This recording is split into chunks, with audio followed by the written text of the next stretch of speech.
8:57. KSJE. You're listening to the Scott Micklin Morning Program, and it's time on Friday for our weekly prep sports update. And joining us via Skype this Wally D from Wally D. Good morning. Crazy day today. Sorry. Sounds like a crazy day for you, yeah, but that's okay. It's good to have you along with us. So thank you for being here. And again, how are things looking out there? What do we have to watch for? Well, tonight, big game for Bloomfield. They travel down to take on the Valencia Jaguars. Bloomfield 5-0 right now in the season, looking to go 6-0. And of course, I've got a doubleheader weekend. I'll be headed down to broadcast the Bloomfield game tonight, and then the Aztec Tigers on Saturday take on the St. Pius Sartans down in Albuquerque at Community Stadium, and that should be another exciting game.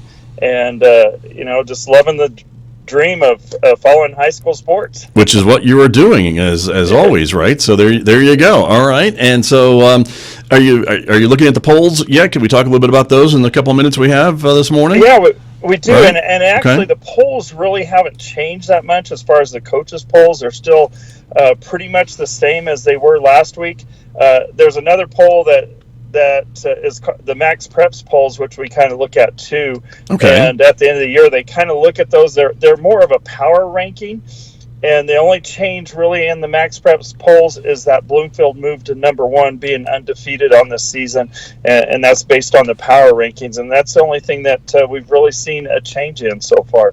Interesting. Okay, the one that we showed last week, the NMOT Sports polls, they still show Bloomfield at in third place, right? In right, 4A.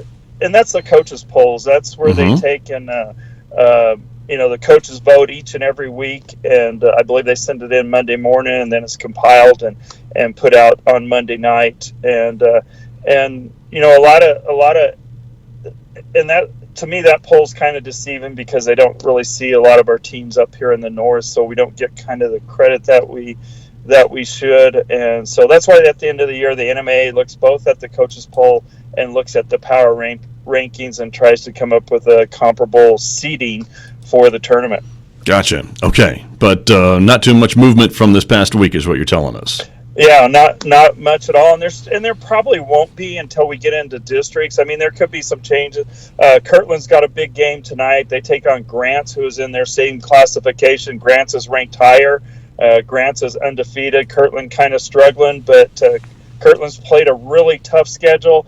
On the other hand, Grants has played a really soft schedule, and so Kirtland can win tonight. It could really move them up in the polls. They could. Okay. Well, Wally, we will let you get to it because I know you've got a busy weekend ahead of you, so safe travels, and we'll talk to you next Friday. All right, and be sure and check out wallydsports.com to catch where all the games are being broadcast tonight and tomorrow. There you go, on what we call as another radio station. But that's how you can find out where to tune in. So thanks for the plug. Thanks.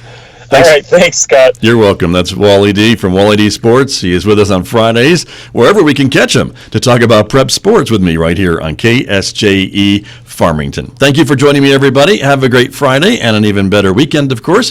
Before we go, we've got maybe just a few minutes to talk a little bit about the weather forecast. Outside, it's 58 degrees in Farmington right now. Our high today was sunshine, 77 today, 80 tomorrow, and 76 with sunny skies on Sunday. Enjoy your weekend. Back with you Monday morning beginning at 8 on KSJE.